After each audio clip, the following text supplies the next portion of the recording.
Do I have to Sit down. Do I have the same rights? You want me to hold you in contempt? Sit down. In that blue chair. Do I have to Sit down. All right, everyone. This one is an absolute banger. The judge in this video is easily one of the most no-nonsense judges I've ever come across. He doesn't waste a single second here.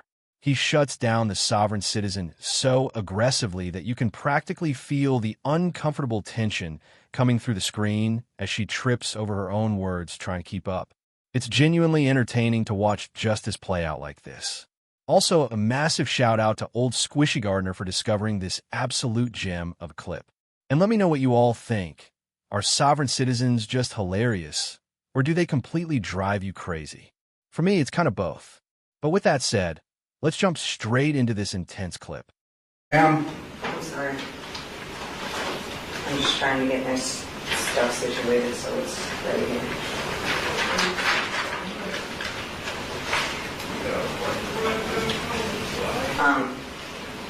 Take a seat I have a question. in this blue chair. Do I have to Sit down. Do I have the same rights? You want me to hold you in contempt? Sit down. In that blue chair. Do I have to Sit down. there? One more time. Sit down.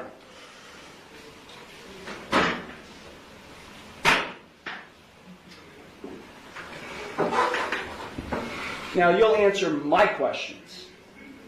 Got it? Did you understand all of the rights and plea options that I explained to you? No, I do not understand. Okay. Then I will enter no plea to the charges I filed against you. Well, let me just explain to you. You are charged, and I do have a signature on the citation which shows you've been served. You are charged with 1 count of no operator's license, a minor misdemeanor subject to a maximum fine of $150 plus court costs. You also are charged with 1 count of expired plates, also a minor misdemeanor subject to a maximum fine of $150 in court costs. I will enter no plea to these charges against you. You already have a pending. You already have a pending. I object. What do you object, ma'am? Because I did not enter that plea. Okay, so you tell me how you would like to plead: guilty, not guilty, or no contest. I'm not. First, I have to correct the standing, which is I am not the ens legis non dheere. I am the authorized agent to the decedent estate. I am coming in here as the settler, and I want to settle this case. I have sent in a paper that is my declaration and affidavit of what I want to do, which is to settle the case. I am willing to surrender the person to the court for mutual consideration. I do not want to continue doing this. I don't have anything to do with this. That paper that I signed, which is the summons, is signed v coatis, which is void contract, and I reserved all of my rights on there. So, is the court willing to give me mutual consideration today or not? I will enter no plea on your behalf to these charges. I've given you 3 plea options to plead. No, I do not recognize anyone in this court. Okay, well, I don't recognize you or the bailiff or anybody else in this court. I do not understand. I will set this case for a bench trial, and we'll get this set. I have the right to a trial by jury. Okay, no you don't, not in this case. Yes. Now these are not jailable offenses, ma'am. You don't have a right to a trial by jury in this case.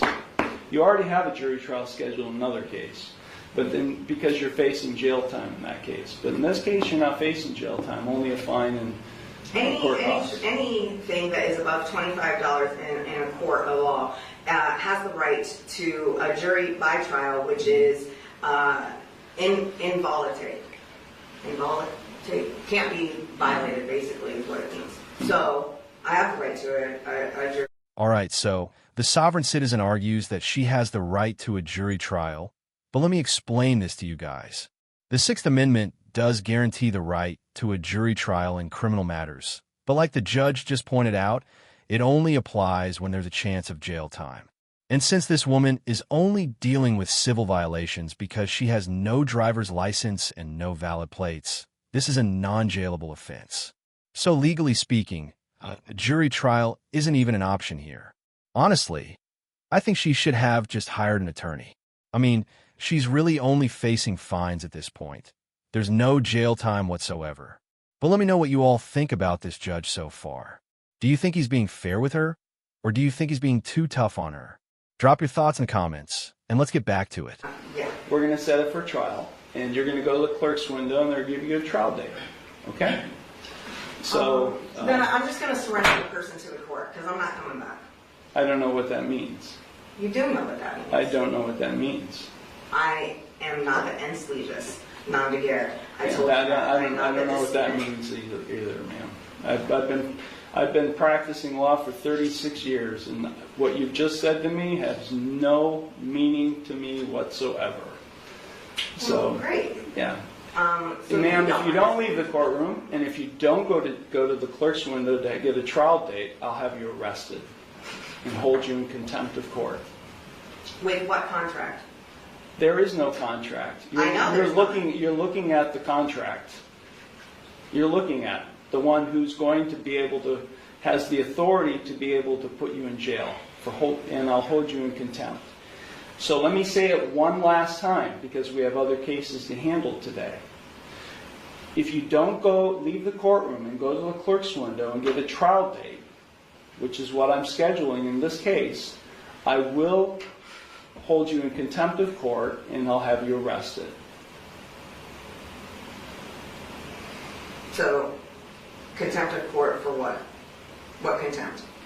For not doing what I'm telling you to do, which is to go to the clerk's window and to get a trial date.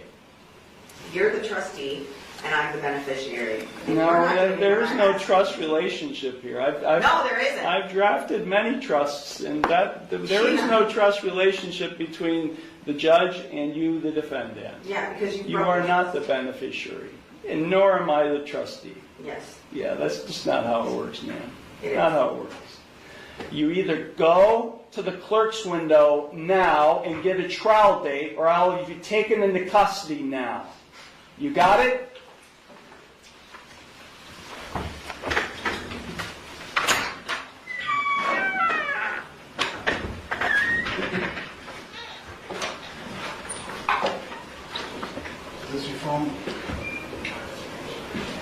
Once again, a huge thank you to Old Squishy Gardener for finding this clip. This one was extremely entertaining to watch. I honestly really liked the way this judge handled the sovereign citizen. Seriously, we need more judges with spines like this one. Judges who aren't afraid to put people in their place. I mean, this woman barely even got the chance to speak, and honestly, that's exactly how it should be. Sovereign citizens show up with their ridiculous arguments, acting like the law doesn't apply to them. And this judge shut that down immediately, even threatening contempt. Honestly, the best move possible. It sends a very clear message that they aren't fooling anyone. A judge with proper jurisdiction can really make these people realize that they're just running through a script, and that script doesn't work in a real courtroom. According to the law, sovereign citizens don't have any special rights that exempt them from the legal process.